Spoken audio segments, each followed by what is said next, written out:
Hello, hello, hello, hello, everyone. Yeah, this is Samson. Welcome to another episode of Director Distractor. If you're on live, just kindly join us, and then I want to encourage you to please share this webcast, share this episode. Share this episode, and I'm so grateful. Hit the share button. We're currently live on Facebook, live on YouTube, and as well as live on Periscope. It's been a great day. It's not a Saturday. What an amazing, great day it is. Oh my goodness, I can't believe this. It's just how February goes so fast. It goes so fast. Even though it's it's the 28 days, but it still counts, right? Oh, thank you, thank you. I'm just gonna hold on for a couple of people that are gonna be joining before we proceed. Because I don't miss anything. I do not want you to miss anything. I have my friend here in the studio. It's a good friend of mine. I've known him for a couple of years. We've been great friends. We just have the same kind of heart for the community, right? Yeah, I'll be introducing him. I'll be bringing him on in just a few moments. I'm waiting for a few more people to join because we want to start and make sure that you're part of this conversation and you're not missing anything. We don't want you to miss anything. We don't want you to miss anything. Thank you for wherever you're joining from. And I want to also tell you that get your questions ready. Get your questions ready. And it's going to be interactive section, and we want to make it conversational to make sure everybody participate in this conversation. So I'm just quickly going to make sure I share it as well. Make sure you share, and you share. Share it and let me know where you're joining from. Yep, we're currently live now on Facebook. If you go to my page, you're going to be seeing it, and make sure you share this with your friends, with your family and friends. Okay. Share. Hit the share button. I'm trying to share as well. Share. Invite friends to be part of this conversation.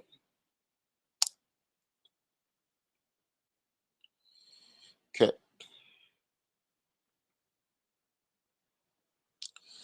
Sharing again. Okie doke. Right. Good. Okay. So thank you very much for joining from wherever you're joining from. I really want to thank you. And also, please let me know where you're joining from, because that matters also. So let's know where you're joining from and get your questions ready. I will always say that. I've always been saying this: get your questions ready. We want to make sure you have the right information, and then we share the right information. You are well informed with the happenings within our community and within wherever you're watching from. Okay. All right. Yeah.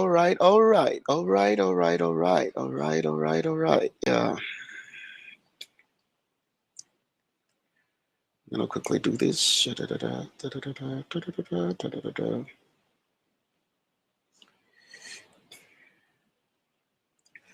Okay. All right. Okay. Thank you for joining. Yeah, I'm gonna kickstart right away. Oh my good Lord. Already.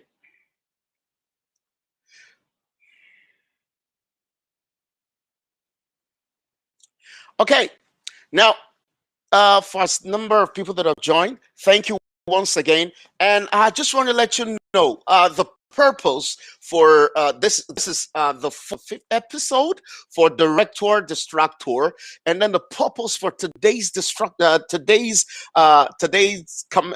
conversation is basically we're going to be focusing on the issues that surrounds us. During the COVID-19 pandemic, many of us have had to live in closer proximity to our loved ones while crying, carrying an anxiety, the anxiety that comes with changes in our employment. We've seen online debates ranging from topics to race-based violence sparked by the murder of George, all the way to the viability of COVID-19 information. With this in mind, this session has been planned for the purpose of supporting the mental health of our community by sharing the skills needed to conduct conflict in a constructive way. And with me today, that I'll be bringing to join this conversation is not any other person. I've known him for quite a number of years, and we've worked together for a number of years, for over 14 years. I called him my brother, a friend, and a brother. Each time we sit down to talk at a coffee table, we haven't had this a long time. COVID would never allow us, but we've been having visual conversation. He's not any other person. He has a heart for the community, and culture wise, he's breaking barriers, and his passion is towards truth and reconciliation, reconciliation. And Jimmy Thunder is an RG Cree Asper MBA graduate from Sachiego, Lake Ontario. He actively encouraged public engagement with the Truth and Reconciliation Commission's call to action as adjunct professor at Horizon College in Seminary. Via social media, as a co-founder of Reconciliation Inclusion. He is currently working as an economic and business development officer supporting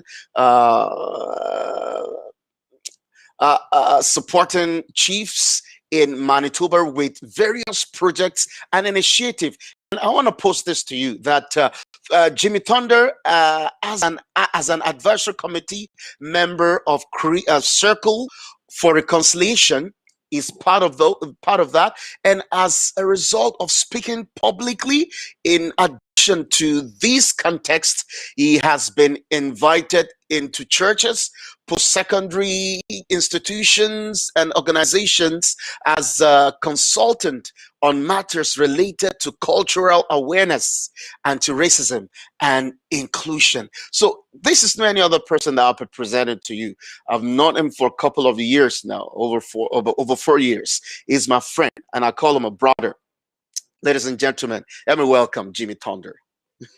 Hey. Thanks so much. Hey, brother, how you doing? Yeah, good. How you doing? Good. Doing great. Thank you so much for having me today. Awesome, good. COVID would never allow us to have coffees together. But anyways, thank God for social media, eh? That's right. We're glad we can do it this way. I know. So how's it been with you, my friend? I know you've been doing a lot of projects and you've been involved in a lot of community work, and I've been following that up. It's been so great. Truth and reconciliation is a big thing for you, and I know it's a passion. And then you sold out to that project. Just how's it been going with truth and reconciliation and family and all that? Yeah, no, it's been very good. You know, like we've the organization that I founded, Reconciliation Thunder, we recently got a grant, and so we're taking a step back in terms of our outreach, and we're doing a lot of business development right now. So after that's done, we're just really gonna take off and that kind of a thing. So that's going fantastic, and yeah, you know, we're just super happy to be here today. Thanks for the invitation. I mean, when you talked about the idea for today, you know, the idea of, you know, let's give back to the community, let's talk about constructive conflict, let's talk about, you know, how can people who are living in closer proximity together, how can we do conflict better? You know, how can we contribute to the mental health of our communities? I think that's just a great idea, and yeah, just super happy to be here. And great. Yeah. I'm happy to have you, my brother. Good. So yeah, focusing on focusing on reasoning with unreasonable people. What do you have to say to that? So I'll just leave you up now. Just take it on and let's go Yeah. on. Yeah, absolutely. I think that's the key question that we're talking about today is the question of, how do you reason with unreasonable people? And I think it's such a valuable question. And yeah, and again, like, to those of you watching out there, we just want to encourage you to take a minute to share this video. Samson and I put some time into preparing this, and again, it's just to help people to have the tools in the toolbox, during this pandemic. So, but anyway, so the question of how to reason with unreasonable people, I think it's really important to, first of all, think of the fact that when people enter into a conversation with another person, and there's a debate or a conversation, a lot of times what we do is the only tool in our toolbox is reason. But if you go back and you look at Aristotle, he gives us three different tools, in his discussion of rhetoric. He says, he puts them into three categories: eros, pathos, and logos, or ethos, pathos, and logos. And basically, this is talking about character, emotion, and reason. So these are three different tools that we can be using when we enter into these conversations. And so related to the question, well, if someone's being unreasonable, it becomes an incredible challenge. It's reasoning with an unreasonable person is kind of like trying to play a game of chess with somebody who will not agree on what color, the same colors of the squares of the board, or they will not agree on what are the rules related to the moving of the different pieces, or which pieces where. So if you have an unreasonable person who's not agreeing to the rules of the argument or the rules of logic, then it can be extremely frustrating, and it's almost an exercise in futility. However, when we are negotiating and discussing things with people like that, we have to remember that there are other tools in our toolbox as well. And so again, we go to character and emotion. So the first thing is character. And so again, when you're engaging in any type of rhetorical situation, you have to just leverage whatever aspects of your identity or your skill set or your background that will lend credibility to the things that you're trying to say, and just to use that in a very diplomatic and constructive way, and build it up in such a way that the person can understand that you have some credibility to speak on these things.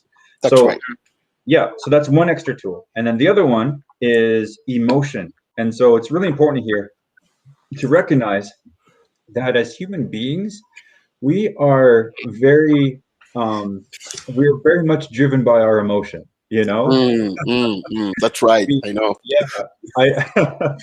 I think it's probably not a stretch to say that we are probably more driven by our emotion than we are driven by our reason, or our faculty to reason. And I think that when we take a second to recognize that, even about ourselves, it gives us the ability to reframe our strategy a little bit. So, and what I mean is, if we focus on, what is the person feeling, right? Emotion, right? What is the person feeling when we're constructing a conversation with them right now? You want to do things like, concede to some of their points. You want to say, okay, you're right, I see where you're coming from. You want to build that rapport. You want to make sure that empathy is a driving force in the communication. A famous author on shame research said that shame is not a good social justice tool.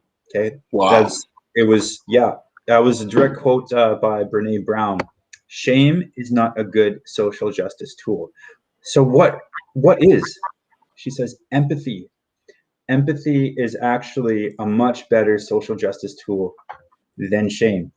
And so if we're navigating these emotions and just really communicating with the other person that, hey, I empathize with you, I'm listening to where you're at, and sometimes it's not good to say I understand, because maybe we don't, but we can say I hear you or I see you, and that can facilitate the conversation before it explodes. And so again, and to summarize, we have character, reason, and emotion. And so the first piece of that answering that question is that if a person is being unreasonable, well, then you look at your emotion and you look at your character, and then what you do is, in doing that, you try to pull them back to being reasonable. Try to pull them back to using logic. Again, with the analogy of chess, follow the different squares, follow the rules behind the movings of the pieces, and then you begin to move your way forward from there.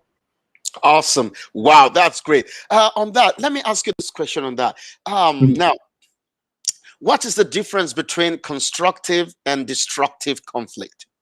Yeah, This is a absolutely. big issue. Yeah. Yeah, it is. It's huge.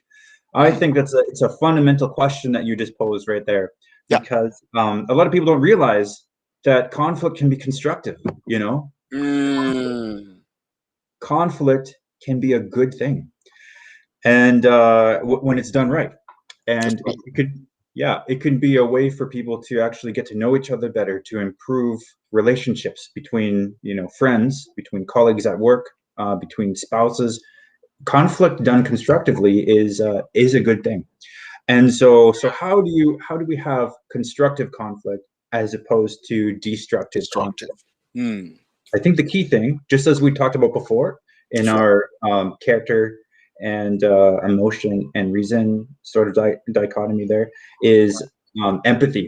And so the key thing is, if we decide, first of all, that I'm going to empathize with you, I'm going to recognize how you feel, and you and I are working together to on the same goal. We care about each other. We love each other. We may disagree, but at the end of the day, we love each other, and we're shooting towards the same goal of mutual understanding. That is one key difference between constructive and destructive conflict. Because destructive conflict is like a war. So if we were to use analogies, constructive conflict is it's like a dance. You're working together, you're giving ground, you're taking ground, but you're cooperating in terms of helping to understand each other, and you both grow along the way. Destructive conflict, it's a war, it's a battle, it's you need to listen to me, you need to hear my logical argument, and there's a clear winner and a clear loser. And inevitably, when there's a clear loser, loses, somebody's hurt, and we're not working constructively together. So I think that's those are some key differences between constructive and destructive conflict. The people in constructive conflict are working together to help each other for the common good. Destructive conflict is all about yourself. It's self-centered. It's not looking for the benefit of the whole, your family, your organization, whatever it is. Those are the key differences. Wow, you hit on something there, and I want to ask this question now. What is the best way to reason with unreasonable people? Online, in quote. It's so much now. There's so much going online now. There's so much going online. And I was reading a book. I finished reading a book yesterday. The guy was talking about. You see, if you're a leader, no matter what, you will definitely be criticized. They'll either come hard on you, or they come soft on you. You know what? And then if you have followers, definitely you have stubborn followers, like, hey, I want you out of here right now. Well, you know what? So now in talking about reasoning, it's super huge, and so much information online, either destructing or making people, or I mean destroying people or making people. How do you what's the best way to reason with unreasonable people online? It's a fantastic question. I think that there is, when you're reasoning, there's always an element of strategy. And I think a great book that I would like to share is this book here. It's called The Art of War by Oh, Sun the art Tzu. of war. Hmm.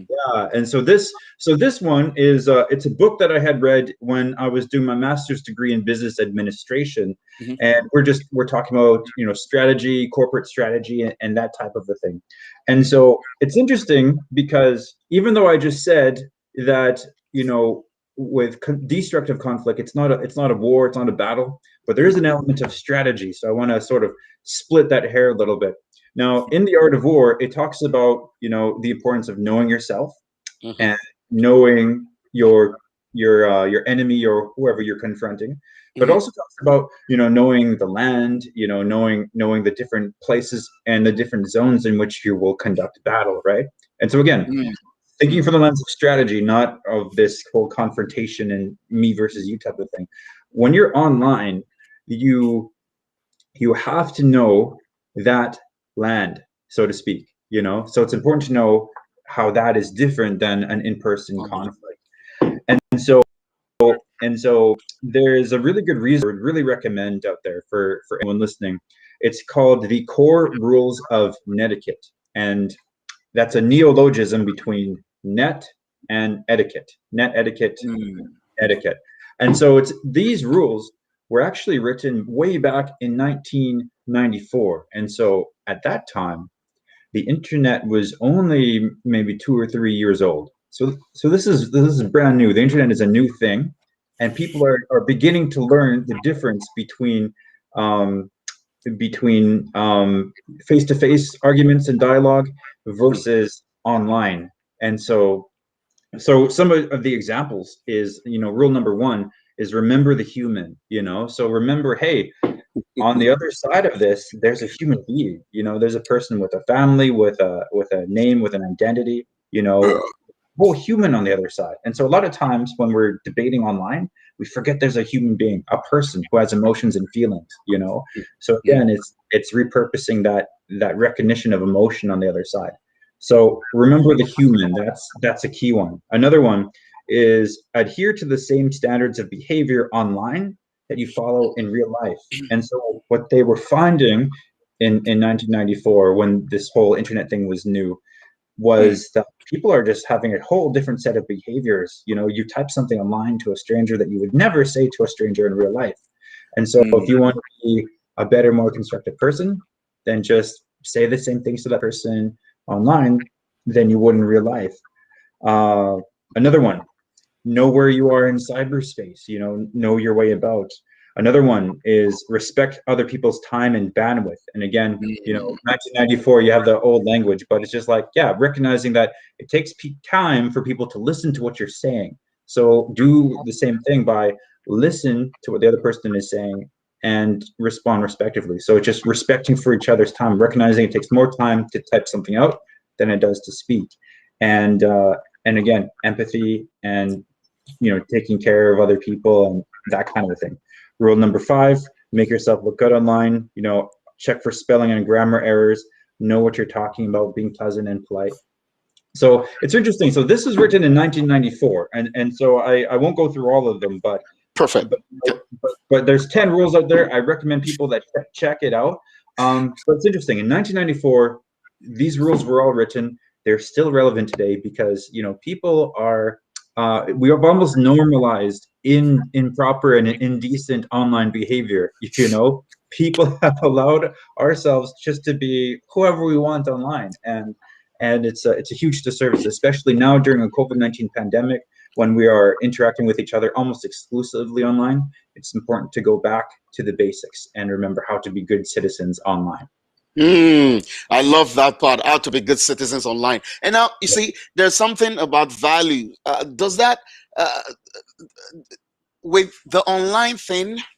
Do we have to lose our values? Yeah, that's a really good point as well, because um, it's important that we always hold true to our values. Like again, that goes back to remember the character, the emotion, and the reason. So character, that's a strong piece, right? So holding true to our values and holding true to what we believe in.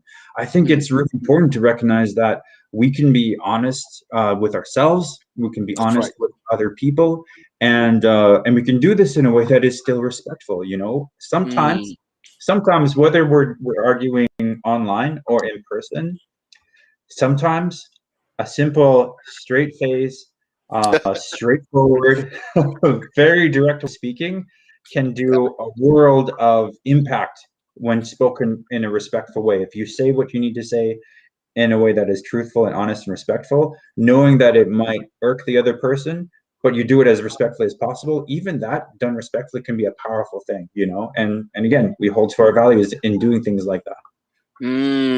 wow, wow, wow. That's super, super huge. Thank you, my friend. Thank you for bringing this up. Now, I want to encourage on everyone that is joining. Again, I can see a lot of people joining from, oh, yeah, Pedro. Oh, that's my good friend. Yeah, I have a lot of people joining all the way from Nigeria. Yeah, Hey, thank you Pedro. for joining. Yeah, thank you. One of my mother here. Mommy Iyabo Akela, thank you very much for joining. Really appreciate you. So I want to encourage you as we are going to the heat of it. Please, please, please share this with your family and friends. It's relevant. It's relevant in with what we're currently facing. The situation we are in, COVID-19, the questions about COVID-19, the pandemic, how it affects our lives, and how it is it making us better, or is making us to lose our focus, lose our values in everything we're doing. So please, I want to encourage you, share this, hit the share button, and then invite someone to be part of this conversation. And don't forget to ask your questions. Don't forget to ask your questions. I will always say, don't forget to ask your questions. Yeah. Now, let's go to the workforce, within the Mhm. workplace. That is also huge. COVID-19 has affected so much within the workplace that the management had to start drafting policies in so many ways, most especially mental health Yeah. within the workplace. And that's a good topic for me. Maybe next time I'll put that topic in my note. That mental, either COVID-19 in the workplace, either affect our mental capacity in being productive. So now, how should a manager or a person in authority engage in conflict resolution? My friend, please let me answer this question. What do you think about it? I know Yeah. you've dealt with a lot of people. Oh, absolutely. It's a fantastic question, and I think that the question really speaks to good leadership. You know, when we're in the middle of a pandemic and tensions are high, stress is high. It's really important again for the leader just to be really understanding and empathetic with their staff members. And so not only that, but even just to have a sense of humble confidence. I think that there's a lot of times when when leaders they some um, old structures of old methodologies of leadership will cause people to think that, okay, so if stakes, or if I'm a leader, I can't show any leadership. Mm, mm, If I'm a leader, I have to be always right. And I think what that does is some of that can come from the pride within a person. And so again, it's really important for a person who's in leadership to be recognized that in their place of authority, it's important for them not to operate from a place of pride.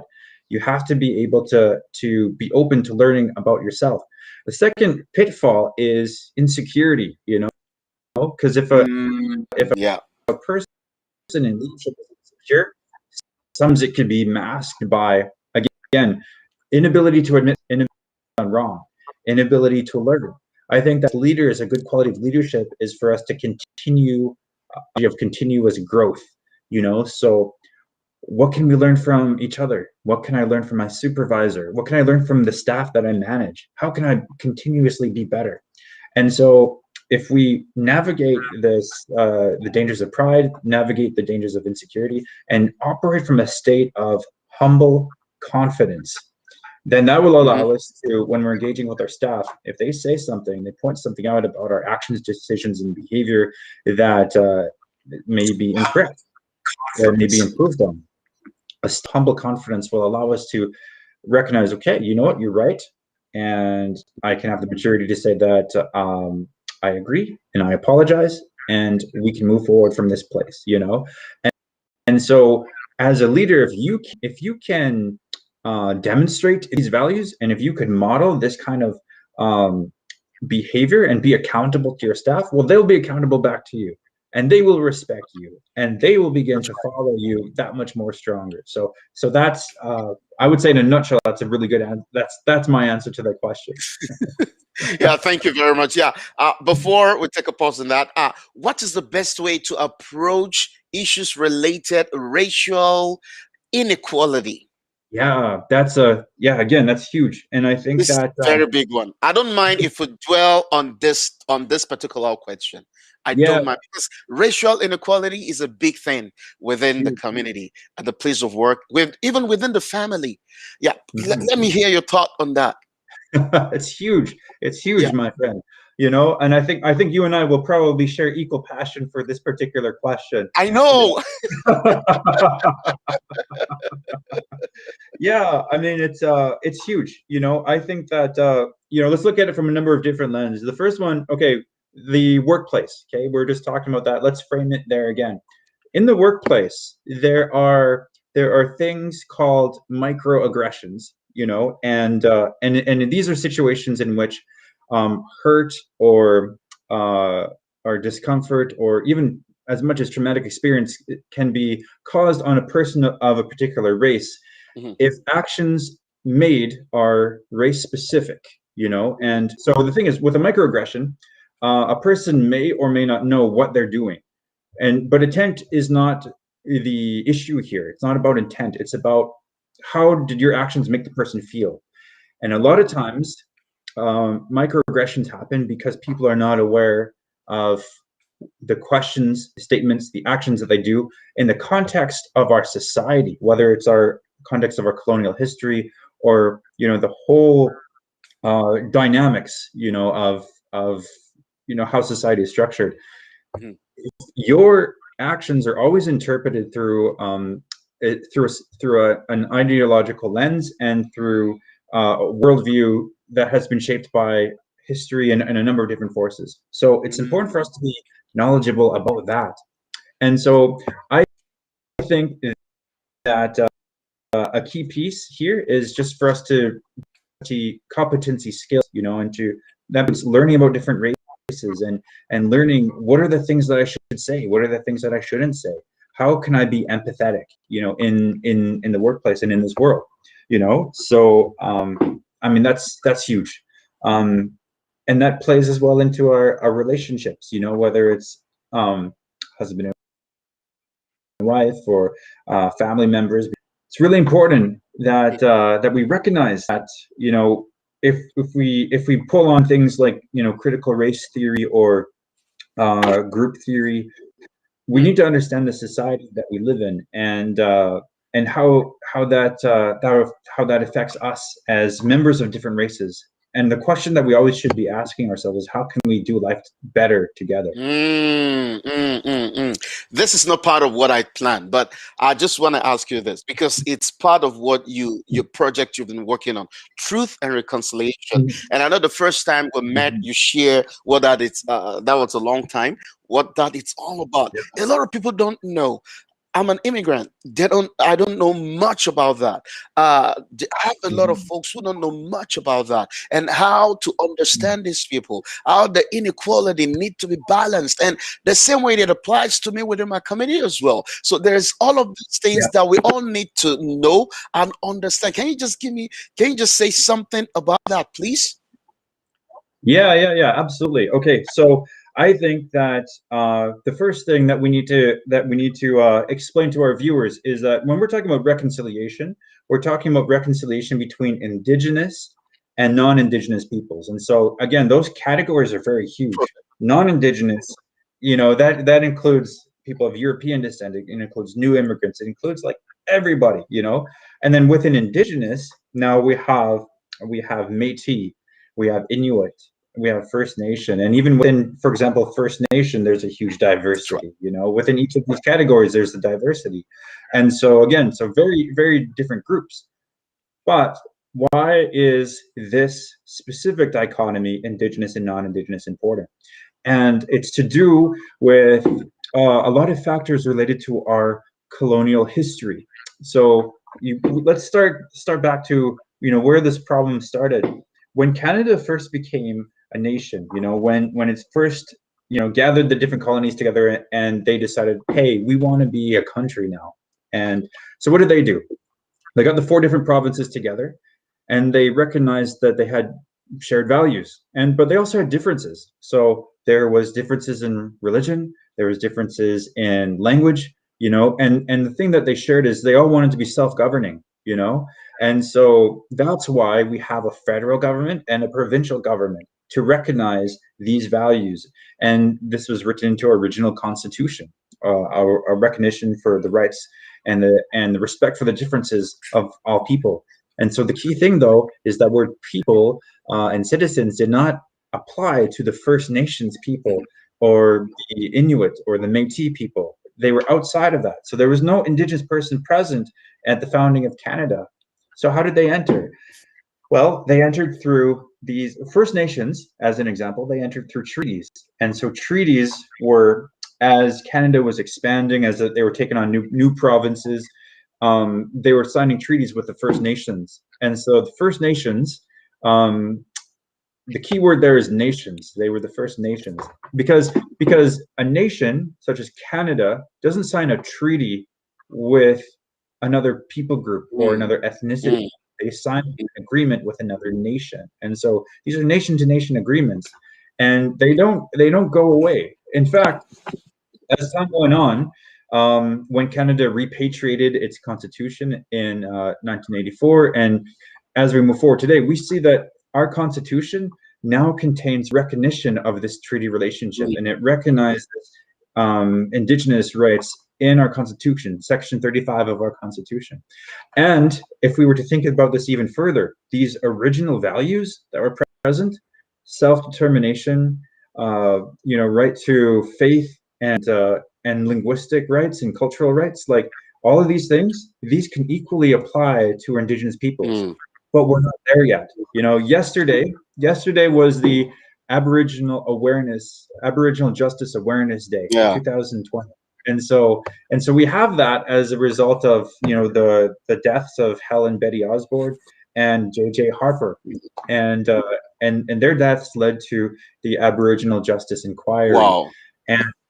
And so that gave us over 200 recommendations of how to improve relationships between Indigenous and non-Indigenous people, just within the context of our justice system, just in that situation. Wow. And it's interesting because the one of the people that was chairing that inquiry was Murray Sinclair, and we know him. Yeah, and we know him today as the chief, as the co-chair of, or the chair of the Truth and Reconciliation Commission. Wow. And so the same person, right? So and from there, the Truth and Reconciliation Commission, we have our 94 calls to action. So it gives you an idea of, okay, so we have a plan, like we know what needs to happen, we know how to improve this relationship, but the problem is just getting movement, like getting people on board and recognizing that, look, we're all treaty people, it's not just Indigenous people that are treaty people. It's on the other side, if you are a person who joined Canada, that's right, if you signed your citizenship, like if you participate in your citizenship ceremony, well, you just became a citizen of the signatory to a treaty, which makes you a treaty person, And so we're on either side of this. We're doing life together. Absolutely. What you've just shared now is huge, because it's not everybody that knows this. We've been talking, and I know you've walked me through this and you've educated me on this a lot of time, but it's so amazing that I come in here and I see separation. No, it shouldn't be. We're all, what you've just said, the last statement there, is Yeah. super huge. It's big, and it cut across every phase of whatever, whether at the place of work, the church, whatever you're doing. You're either treating people, and then the other side of it. We are all together in this game. Thank you very much for That's sharing right. that. It's not part of what, just to tell you, it's not part of what I planned. But let me use this medium to for you to just mention this. Thank you for sharing that, my friend. I appreciate that so much. Mhm. Absolutely, for sure. And thank you for the opportunity. I think and you know what? Maybe it does fit. Because the fact that we're all treaty people. Again, it relates to conflict resolution and constructive conflict. Because if we recognize our shared identities Mhm. as being tied to the treaties, again, that's another way for us to do conflict better together. Absolutely, yes. And then I Yeah. think, was it last week or 2 weeks? Correct me if I'm wrong. There was a project for the facial mask for over 25,000. Is that correct? Yeah. For children at the Children's Hospital, donated, right? Which is Yes, part that's of right. The children's. yeah, which is part of your project. Okay. Well, yeah, the truth, or sorry, the Assembly of Manitoba Okay. Chiefs worked collaboratively with the Okay. Children's Hospital Foundation of Awesome. Manitoba, and working together, especially, if you look at the Truth and Reconciliation Commission's Mhm. call to actions that are related to healthcare. I That's right. mean, they're on it. Like the hospitals here. I mean, they're moving. I mean, there's an Indigenous Advisory Committee, and so good things are happening. But that is a good example of Indigenous and non-Indigenous people recognizing the need to work together and helping our next generation. Absolutely. When I saw that, it got me stunned. Like, wow, this is super huge. So now, can we get back to the right question? That's good. They're all good questions.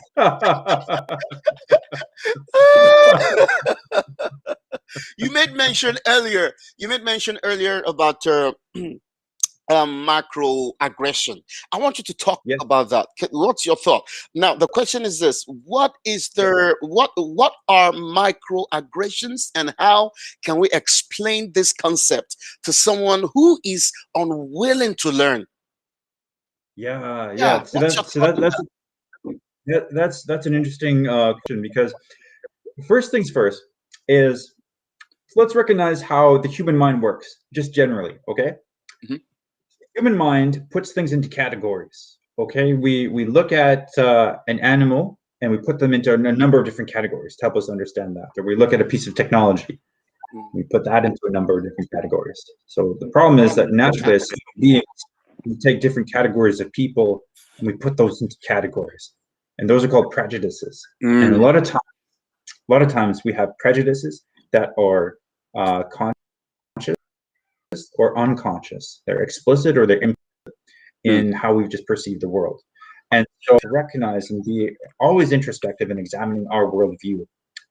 And when we do that, we can avoid these microaggressions. Okay, so again, so what are they? So microaggressions are when we say words or we commit actions that hurt another person of a different race because of the implication of what the symbol of those actions meant. Whether you intended to communicate that or not, it doesn't matter, because that communicated something. So, as an example, a microaggression could be something where uh, somebody touches maybe a black woman's hair, like just like the different texture or whatever, so just going over and touching, you know so the symbolism of that, you might think, oh, this is such great hair. You might think, okay, well, all of my other friends, like I do that just naturally anyways. But in this particular situation, because of the history that's evolved, that is associated with that, because of property, the woman's body being property, and that kind of a thing. There's a clear boundary that should be respected, and not mm. and that's violated and crossed, and it causes damage. Another thing is the question of, you ask somebody who is maybe a third generation Canadian from somewhere else, from another country. You ask them where they're from, could be a microaggression, because you're automatically assuming that they're someone else, they're not Canadian, they're different. And so different questions and things that will put the person on the spot. A security guard, for example, following an indigenous person in the store very closely, following them around when there's non-indigenous people all over the store, but yet you follow this one person, I mean, I think maybe in that situation it moves beyond a microaggression, and that's racial profiling, right? And That's right. but yeah, so those are some examples. And so how do you so your other question was, so how do you explain the how do you explain this to someone who doesn't want to hear? Well, the challenge is, well, why does a person not want to hear in the first place?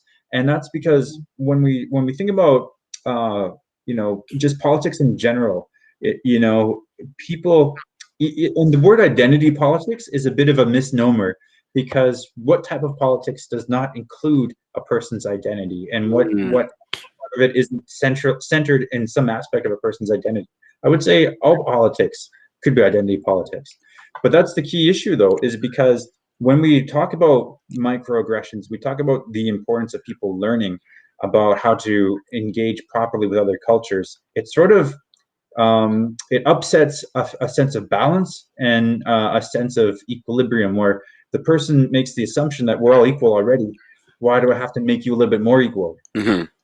When the opposite is true. If we assume that everybody thinks the same as, in this case, the dominant race, or then we assume assimilation, and we assume that we're the same, and things are not equal. And I think that it's important for us to recognize that. And so the challenge is, there's a huge paradigm shift that needs to take place in that individual who has those issues. And again, it takes time, it takes empathy, it takes work, and it takes a willingness on the part of that individual to follow the rules of logic and good arguments. Awesome, great. You've actually touched on the next question I was going to ask, but I'll ask this question though. Now, you did mention about the Johari window for the benefit of someone who don't know, hearing that for the first time, or Yeah. who wouldn't want to go search up the word Johari. What does that mean? Yeah. So that's and I think, yeah, it's a great thing as we come to close, and we're about to open up the floor to questions. That's a great thing to leave us on. And yeah, for those who are watching, feel free to start typing in your questions, because we'd like to get a chance to respond to any questions that you might have. But again, Johari window. This was created in 1955 by American psychologists Joseph Luft and Harry Ingham. And so it's kind of funny, that one guy's Joe and one guy's Harry, and so it's called the Johari window.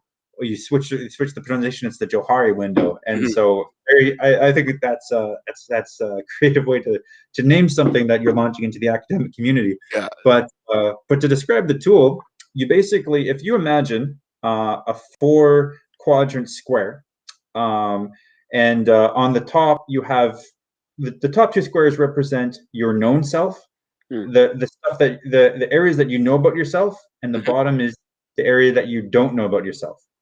But then there's also the vertical axis, where on the one side it's what do other people know about you, and what do other people not know about you, and it creates 4 different quadrants. So the area that is known to you and known to others is called your open area, or your free area. And so this is an area that everyone knows, you, others, that kind of thing. That's right. And then you switch over, and then you have the area that is known to others but not known to you, and that's called the blind area. And then the next quadrant is the area that is known to yourself but not known to others, and that's called the hidden area. And the last one, it's unknown to yourself, unknown to others, it's the unknown area. And so when it comes to reasoning with other people and constructive conflict, it's important for us, this is a tool for us to start to know ourselves. Again, as we go back to this book, The Art of War, the key phrase is to know yourself. And one ways of doing that is to use this window to recognize that there are areas that other people know about us that we don't know.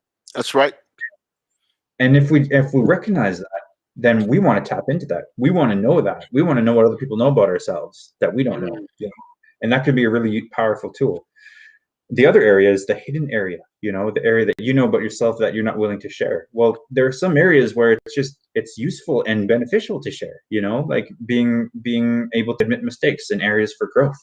that's okay, in a lot of situations. Mhm. And the unknown area, what this is key as well, because what are the assumptions that we have about ourselves? Like, what are the things that are shaping how we act? And especially with this area of racial inequality, what are the things that we don't know and the others people don't know about ourselves? Prejudices, stereotypes, that kind of a thing that influence our behavior. We have to be constantly exploring ourselves and knowing more about ourselves in order to get rid of these, to dodge these pitfalls, but also to recognize that in this unknown area is also potential. There's a potential in each and every one of us to do great things and to Mm. improve and to change the world. And a lot of times we don't know that about ourselves, and other people don't know that as well. And so again, Mm. introspective self-learning, what is hidden within ourselves. And if we use this tool effectively, it can allow us to really do conflict well in our communities, in our families, and just to work together to make the world a better place. Wow, wow, wow, wow. Thank you for sharing that. The Johari window is actually a very great tool for. This book as Mhm. well, habits of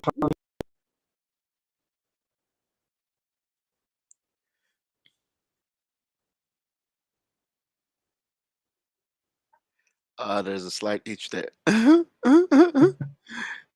think that we probably have a bit of a delay Yeah, we going had a bit of a delay. Yeah, on. that's fine. The tech thing, network, whatever it is. Yeah. Anyways, yeah, the Johari window is actually a very great tool for everybody. Yeah, I would encourage you to go look it up. So Mhm. uh, and yeah, Yeah, I guess probably we're already running out of time. so yeah, this is the effect. And also the other one by Dale Carnegie, How to Win Friends and Influence People. Recognize this, recommend that book as well. Mm. So I want to recommend that book for everyone as well. That's a very big good. That's a very big one. A very good one. Yeah, we're kind of having a delay here. I don't know why. It shouldn't be happening. Anyways, yeah, we're already running out of time. So, thank you for joining. For wherever you're joining, uh, from whatever area, what part of the world, what community you're joining from. Thank you, thank you, thank you. Oh, all right. Thank you, thank you, thank you, thank you, thank you, everyone. I think gets because of our definitely we're out of our time and looking at what's happening here. Probably lost my guest here. So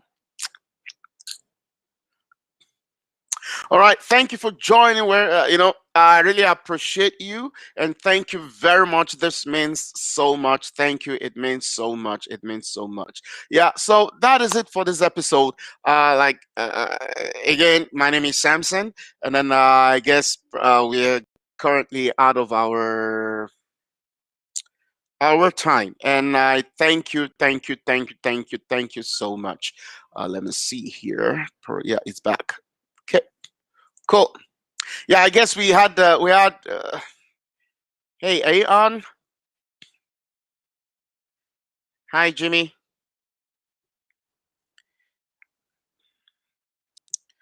I guess a tech network issue here.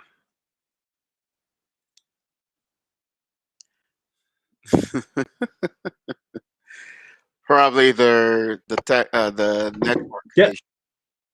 We had a bit of a delay.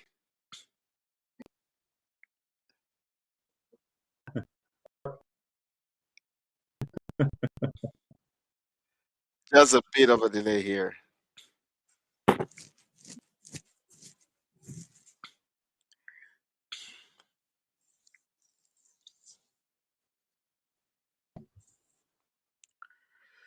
Okay. Monologuing back again. Okay. Yeah, thank you. So while I expect him to come back in again. Okay, yeah, let's see. It's back in. Yeah, there you go. All right, can you hear me? Yes, loud and clear. All right, all right. It's a bit of the network, whatever that is. But anyways, we're here. Yeah, I can see we're already running out of our time, but I Yep. just want to say please post your question. Let's make it engaging and whatever your thoughts are, let's hear them. Okay. Thank you very much for joining this episode. Really appreciate that. So, yeah, over to you, Jimmy. Yep, absolutely. So just yeah, again, I'm not sure how much of what I was concluding came across, but just really want to recommend different resources related to this topic. That's right. The first one was Seven Habits of Highly Effective People by Stephen R. Covey. And so this one, it's powerful lessons in personal change, and this is useful for everyone and anyone in the community who is working together with other people. If you have a dream, you're building a company, you are just working together with other people in your company or family. This is absolutely a recommendation that I would have for those people. The second book is this one, How to Win Friends and Influence People by Dale Carnegie. And so this book, it's a bit of it's one of the sort of prime movers in the whole genre of self-help. It's sold millions and millions of copies. And basically what it talks about is exactly what the title says, how to win friends and influence people. And so basically everything that you do in life is related to just being in good relationship with people, influencing people. And it's not a book about manipulation. When you talk about influencing people, it's how do we influence people in a good way, in a healthy way, and in a constructive way, and how do we win friends. And I think that when it comes to just even our human interaction with each other, that's what we want, to be in good relationship with each other. So these two books together, that was the basis of a lot of the content that we talked about today. And so I really recommend that for anybody out there who's watching. So yeah, with that, I guess, like, if there's any questions, just go ahead and just type them into the comment box, and we will respond. Okay. Thank you. So at this point, let me just scroll through. All right. Thank you for joining. Yeah. Thank you. Thank you. Thank you. I can see these guys here, but no question though. Hmm. No question. I don't want to keep asking questions. I want to make sure our participants also had their questions.